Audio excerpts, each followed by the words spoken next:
Richard's transition from a high-paying job to opening his own bakery has been very challenging, but he does have plans for his bakery to grow. This is the next home the city plans to demolish and rebuild.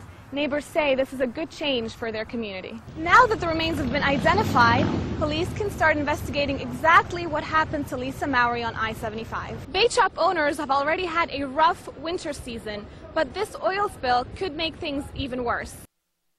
Many fishermen at the Long Pier Bait Shop on Reddington Shores are concerned about the oil spill in the Gulf of Mexico. They believe the spill could affect their summer catch. Well, I'm concerned. I don't want it to affect the fishing. This oil spill worries many fishermen like Dick DiFilippo.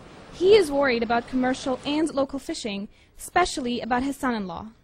Son-in-law is a commercial fisherman in the Panhandle, and right now he can't even fish. Local fishermen aren't the only ones concerned. Dave Brown, who's visiting from England, hopes the oil spill won't reach this area. I don't think that the oil slick probably might not reach here, but then again, they don't really know. This is the problem. Bait shop owners have already had a rough winter season, but this oil spill could make things even worse. It was terrible for us as far as business goes. The cold front kept the people away, and it just started to pick up here a little bit.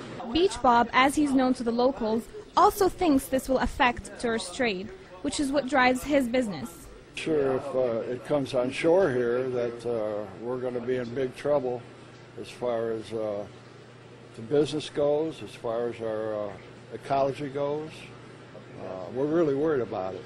Tony Antonios wants the government to build oil barriers around the pier just in case the oil comes this way. I'm trying to get some answer from the City Hall and the county to help me out to create some band around the pier. No one knows if the oil spill will reach the west coast of Florida, but if it does, local bait shop owners will lose a lot of business and many fishermen won't reel in any more fish. In St. Petersburg, I'm Joanna Merhi, News Channel 8. 1, 2, 3. The city of St. Petersburg broke ground this morning on a new program to target foreclosed homes.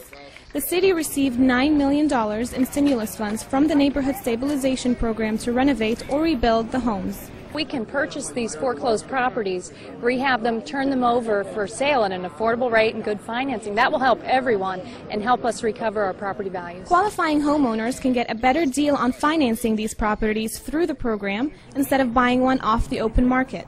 They can choose from 4 different floor plans. This home that the city is rebuilding will have 3 bedrooms and 2 bathrooms with a total monthly payment of only $900. Neighbor Terry Ziu says that it's cheaper than most rentals. I've just moved not too long ago. It's actually a great price, actually. But Terry's husband, Christian Ziu, wants to wait until the economy is better before investing in a new house. It sounds good, okay, you buy a house, okay, you got a little job, but then what happens tomorrow? The company say, okay, look, we don't need you, we no longer need you, and they cut down, and now what these people going to do, they bought the house. This is the next home the city plans to demolish and rebuild. Neighbors say this is a good change for their community. A constant problem over the years, when it's empty, the drug dealers, they rent it out and they use it as a hole, or whatever you want to call it. So far, the city has acquired 35 foreclosed properties for remodeling. In St. Petersburg, I'm Joanna Merhi, News Channel 8.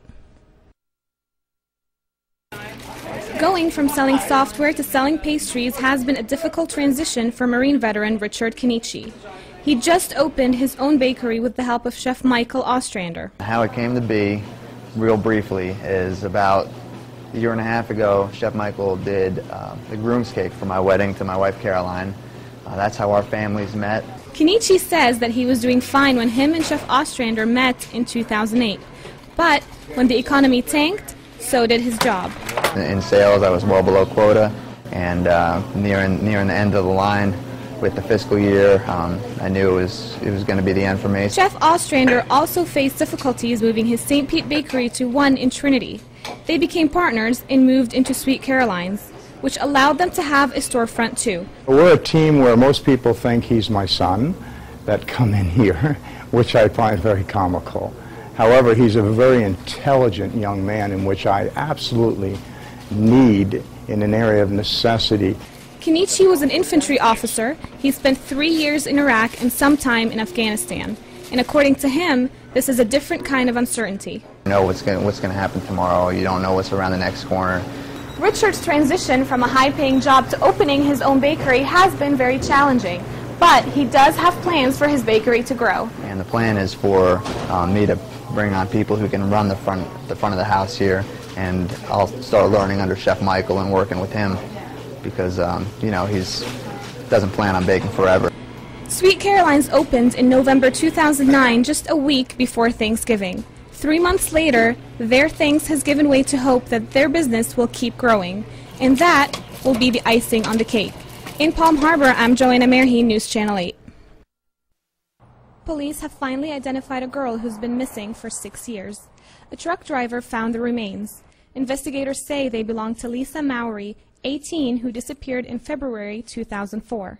Hillsborough County Sheriff's Office, they saw our bulletin and it looked familiar to a case that they had back in 2004. Detectives started working on the case again when a man's truck broke down last week. He found the remains on the side of I-75, just a few miles away from Bruce B. Downs Boulevard. Yesterday, we tentatively identified the victim in this case, and then today, through dental records, we were able to confirm her identity. Now that the remains have been identified, police can start investigating exactly what happened to Lisa Mowry on I-75. The last time the people Mowry lived with saw her was February 6, 2004. She was on her way to class at the Manhattan Styling Academy.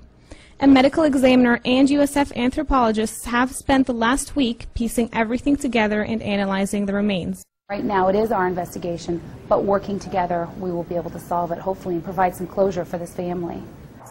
Both Tampa Police and the Hillsborough Sheriff's Office will also be working on the case together.